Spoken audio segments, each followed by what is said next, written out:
A goal without a plan is just a wish. That's Antoine de Saint-Exupéry. And here's the financial version nobody tells you. A plan without the right accounts is just a daydream with extra steps.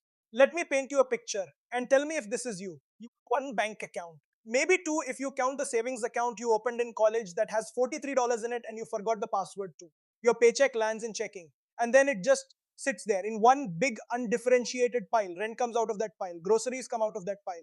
The night out, the impulse Amazon order, the treat yourself, all out of the same pile. Your emergency fund, if you have one, is also that pile.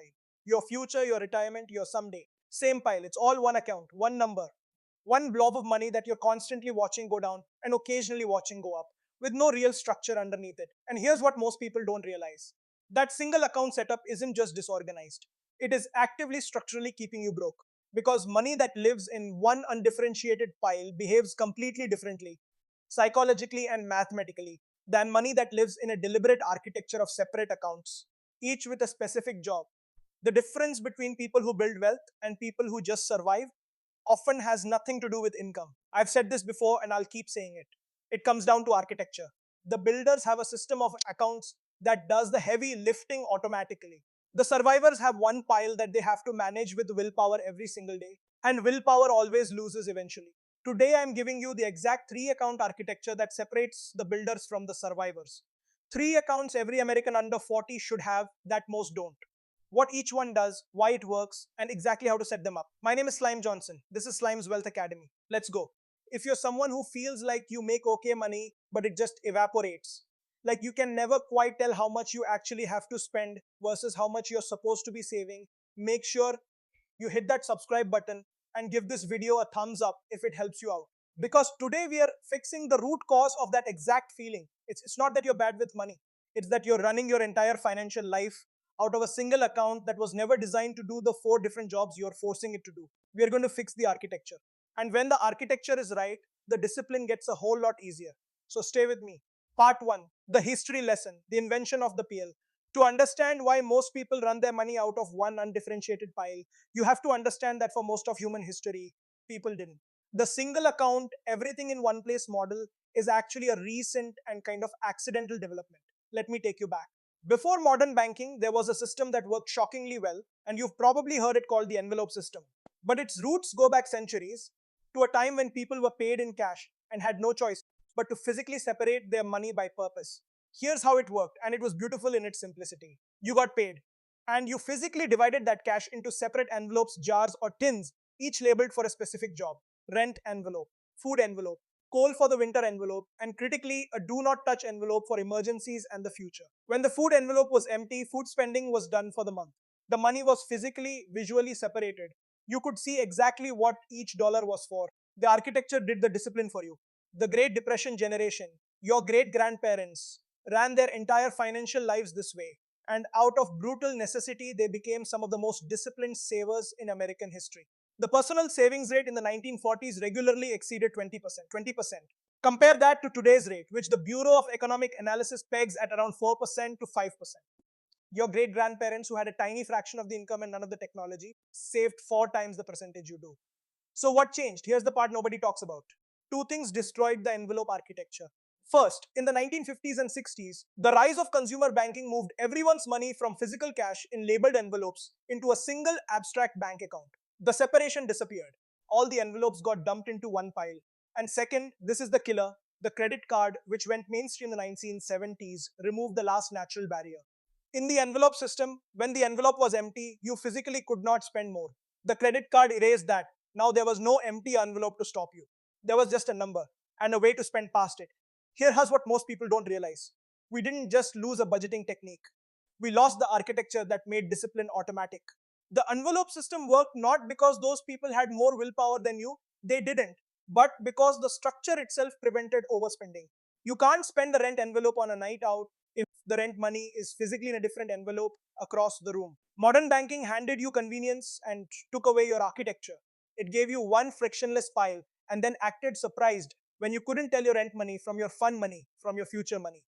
The three accounts I'm about to give you are the modern automated digital reconstruction of that envelope system. We're rebuilding the architecture your great grandparents had, except this version runs itself. Part 2, the will and the single pile. Okay, let's talk about why the single pile is so destructive, because the psychology here is genuinely fascinating and the data is damning. The villain of this entire video is the undifferentiated account, the single pile, and it does its damage through three specific mechanisms. Mechanism 1, the single pile destroys your ability to track anything. When all your money is one account, your brain cannot distinguish between dollars with different jobs. There's a documented concept in behavioral economics called mental accounting, pioneered by Nobel laureate Richard Thaler. The core finding: humans naturally think about money in separate mental buckets. But when all the money is physically in one account, those mental buckets collapse. You lose the ability to tell at a glance whether you can afford something, because the number on the screen includes your rent, your bills, your emergency fund, and your fun money all blended together. So you do the thing everyone does. You see a balance of say $2,400 and your brain registers, I have $2,400. But you don't. Maybe $1,700 of that is spoken for rent, the credit card payment, the utility bill that hasn't hit yet. Your actual discretionary money is $600. But the screen says 2,400, so you spend like you have 2,400. And then rent hits and you're scrambling. The single pile lied to you. Not on purpose, it just literally cannot tell you the truth because it has no structure. Mechanism 2, the single pile makes saving feel like deprivation. When savings live in the same account as your spending money, every dollar you save feels like a dollar you're not allowed to spend. It feels like loss. And remember loss aversion, we feel losses about twice as intensely as equivalent gains. So saving in a single pile system is psychologically painful because the money is right there taunting you, and choosing not to spend it requires active willpower every single day. But when savings live in a separate account, ideally one you don't see, when you check your spending balance, that money stops feeling like deprivation and starts feeling like it was never available to spend in the first place. Out of sight, out of the willpower equation. Mechanism 3, and this is the expensive one. The single pile guarantees idle money earns nothing. Here's the data that should make you genuinely upset. The average traditional checking account pays essentially 0% interest, and the average traditional savings account at the big banks pays around 0.01% to 0.40%. Meanwhile, high yield savings accounts right now pay 4.5% to 5%. So if you're keeping everything in one traditional bank account, which is exactly what the single pile setups encourages, you're not just disorganized, you're leaving real money on the table. If you've got $10,000 sitting in a checking account or a 0.1% savings account, you're giving up around $450 a year in interest you could be earning at 4.5% for literally zero additional risk. Same FDIC insurance, same safety, just a different account. Let me put the full cost of the single pile together. The overspending from not being able to track, the lost savings from willpower fatigue, and the foregone interest on idle cash. For a typical household, the single pile architecture quietly costs thousands of dollars a year. And here's where it gets really interesting. That's thousands a year, every year, that the exact same income would retain if it simply flowed through the right architecture instead of one pile. You don't need to earn more to fix this. You need to route what you already earn through a better structure. So let's build it. Three accounts. Part 3, the three accounts. Account 1, the separate high yield emergency fund. The first account is your foundation and it is non-negotiable. It's a high yield savings account that exists for one purpose and one purpose only: emergencies. And it lives at a different bank from your checking account. On purpose.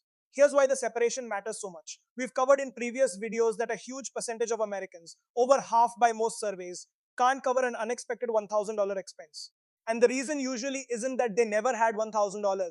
It's that the $1,000 was sitting in their checking account, indistinguishable from spending money, so it got spent. Slowly, invisibly, a little at a time, on nothing in particular. The fix is physical and psychological separation. When your emergency fund is at a different bank, Ali, Marcus, Capital One 360, Wealthfront, any of them, three things happen. First, it earns 4.5% to 5% instead of nothing. Second, it's not visible when you check your everyday balance, so your brain stops counting it as spendable. And third, there is a deliberate friction. It takes a day or two to transfer the money over, which is just enough of a speed bump to stop the impulsive rate. You can still get the money in a genuine emergency. You just can't grab it at 11 p.m. for something you'll regret. Here's what most people don't realize: that 1 to 2 day transfer delay isn't a bug. It's the single most valuable feature. It's the digital version of your great grandmother's emergency envelope being all the way across the room. The friction is the point. How to set it up. Open a high yield savings account at an online bank today. It takes about 10 minutes. Target 3 to 6 months of essential expenses. Build it with automatic transfers. Name the account something that creates a psychological barrier. Literally name it emergency only, do not touch. Research shows labeled accounts get rated less. This is your firewall against the entire predatory debt cycle. Account, the bills and fixed costs account, the automated envelope. The second account is the one almost nobody has. And it's the one that quietly changes everything. It's a separate checking account, and its only job is to hold and pay your fixed recurring costs: rent or mortgage, utilities, insurance, phones, subscriptions, the debt payments, the non negotiable, same every month expenses. Here's the architecture, and this is the part that's genuinely powerful. You calculate your total monthly fixed costs. Let's say it's $2,000. You set up an automatic transfer so that exactly that amount plus a small buffer flows into this dedicated bills account every month the day after payday. All your fixed bills auto pay out of this account and this account only. Now watch what this does. Your other checking account, your everyday spending account, now contains only money that is genuinely safe to spend. Because the rent is handled, the bills are handled. They're physically in a different account, already accounted for. So when you look at your spending account and it says $600, that's a true number. That's $600 you can actually spend without sabotaging your rent. The single pile that used to lie to you has been split, and now the numbers tell the truth. This is the modern envelope system. The bills account is the rent and necessities envelope automated. You are no longer using willpower to avoid spending the rent money on fun, because the rent money is not in the fun account. The architecture removed the temptation entirely. Now you might be thinking, this sounds like extra complexity for no reason. It's the opposite. This is complexity now, set up once, that removes 1,000 small decisions later. You stop doing mental math every time you want to buy something. You stop the low grade anxiety of, wait, can I afford this? What's coming out this week? The account structure answers that question for you automatically forever. How to set it up? Open a second free checking account. Most online banks and credit unions offer them with no fees and no minimums.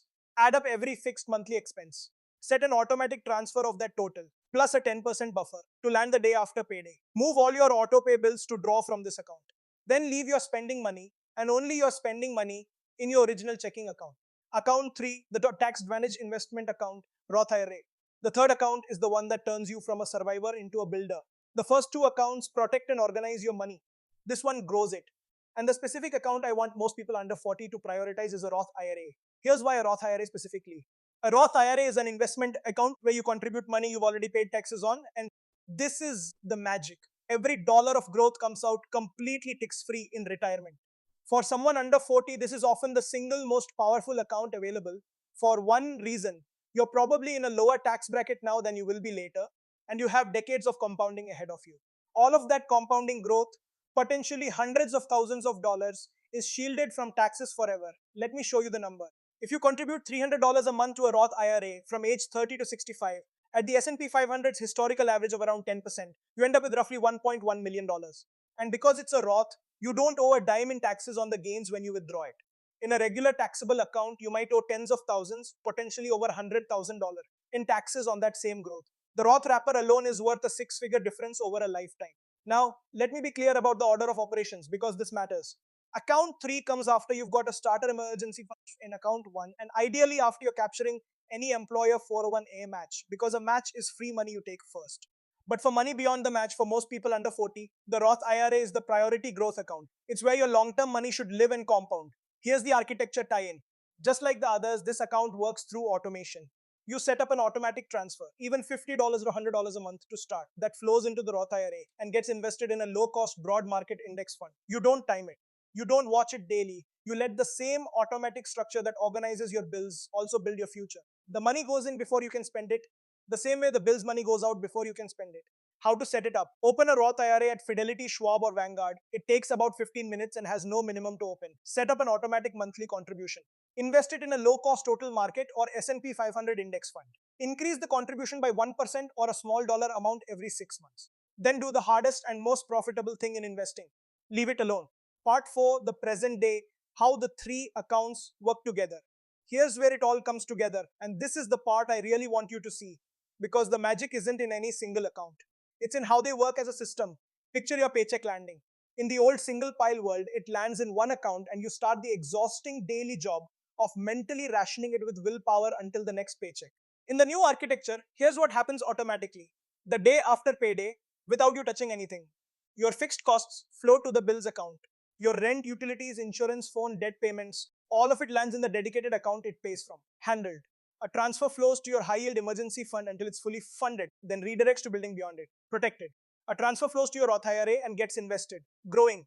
And what's left in your everyday checking account is, for the first time in your life, a number that tells you the truth. It's pure discretionary money. You can spend every dollar of it guilt-free. because everything important already happened automatically before you saw the money. The rent is safe, the future is funded, the emergency cushion is building. What remains is genuinely yours to enjoy. This is the thing the builders understand that the survivors don't. The builders are not more disciplined day to day. They've just built a structure where the important things happen automatically, and the only money they actively manage is money that's safe to spend. They remove willpower from the equation because they know, as I've said before, that willpower is a terrible long term strategy. Architecture beats willpower every single time. Now, a note on the current environment, because this is a wealth channel. This three account structure is especially powerful right now for a specific reason. The high yield savings rates of 4% to 5% are the best we've seen in over a decade. That means accounts 1 and 2, your safe money, are actually earning a meaningful real return while they sit there doing their job. That hasn't been true for most of the last 15 years. The environment is rewarding good architecture right now in a way it rarely does. On account 3 and the markets, valuations are elevated. The Schiller Cape ratio is sitting around 34 to 35 versus a historical average near 17, which suggests forward stock returns over the next decade may be more modest than the historical 10%. But notice, the architecture doesn't care. The value of separating your accounts, automating your bills, and consistently funding your future is real regardless of what the market returns next year. The structure protects you in a downturn and grows you in an upturn. That's the whole point of architecture. It works across environments. Part 5, the honest take. No hype, no doom. Let me be straight with you because that's the deal on this channel. The three account architecture is genuinely powerful, but I want to be honest about a few things so you set it up with realistic expectations. First, this is not a magic trick. Opening three accounts does not create money you don't have. If your fixed costs genuinely exceed your income, no amount of account architecture fixes that. That's an income problem or an expense problem, and it requires a different solution. The architecture organizes and optimizes the money you have, it doesn't manufacture money. For most people, the leaks and the disorganization are real, and fixing them recovers real money. But I'm not going to pretend that account structure solves a genuine income shortfall. Second, don't over engineer this. Some people watch a video like this and go build 12 accounts with elaborate sub-rules and color-coded spreadsheets and then abandon the whole thing in 3 weeks because it's exhausting. 3 accounts, that's the sweet spot. Enough structure to do the heavy lifting, simple enough that you'll actually maintain it. If you want to add a fourth later for a specific goal, a house fund, a travel fund, fine. But start with 3 and let it become automatic before you add complexity. Third, on the Roth IRA, it is genuinely excellent for most people under 40, but most is not all. If you've got high interest debt, credit card debt at 24%, attacking that debt is a guaranteed return that beats the market. So handle that alongside your starter emergency fund before you aggressively fund the Roth. And if your employer offers a 401(k) match, that free money comes first. The Roth is the priority for money beyond those two things, not instead of them. Order of operations matters. And the broader truth, the future is uncertain. Nobody can promise you what the market does or what the economy does. But the value of knowing exactly where your money is, what each dollar is for, and having your future funded automatically, that value doesn't depend on a forecast. It's not a bet on the market. It's risk management and clarity, which are valuable in every possible future. Here's what I need you to carry out of this video. The difference between building wealth and just surviving is very often not income, it's architecture. The survivors run their entire financial life out of one undifferentiated pile, managing it with daily willpower that inevitably fails. The builders have a structure where the important things, protecting, organizing, growing, happen automatically, and the only money they think about is the money that's safe to spend. Your great grandparents knew this. They had the envelope system, money physically separated by purpose, so the structure did the discipline for them. Modern banking gave you convenience and quietly stole that architecture, handing you one frictionless pile and then acting surprised when you couldn't build wealth out of it. So rebuild the architecture. 3 accounts. A separate high-yield emergency fund at a different bank. Your protected foundation earning real interest with just enough friction to stop the impulse raid. A dedicated bills account that automatically handles every fixed cost. So your spending account finally tells you the truth about what you can actually spend. And a Roth IRA that automatically builds your tax-free future. So the same structure that organizes your present also compounds into your freedom. You don't need to earn more to set this up. You need to route the money you already earn through a structure that does the work for you. Open the accounts, automate the flows, and then let the architecture do what willpower never could. The builders aren't smarter than you, they aren't more disciplined than you, they just built the system once, and then the system carried them. Go build yours. If this video showed you why your money keeps evaporating despite your best efforts, hit that like button right now. It genuinely helps this channel reach more people who are trying to build out of a single pile. and wondering why it's not working. Subscribe to Slime's Wealth Academy if you're not already here. We break down the real mechanics of money every single week. No jargon, no gatekeeping, no shame. Drop a comment. How many accounts are you running right now? One pile? Two? Or do you already have the architecture built? Tell me. I read every single one. And if you've got someone in your life who's smart, works hard, and still can't figure out where the money goes, send them this video. Showing them it's an architecture problem, not a character flaw, might be the thing that finally clicks. I'm Slime Johnson. This is Slime's Wealth Academy. Regular people, real wealth, no gatekeeping. See you in the next one.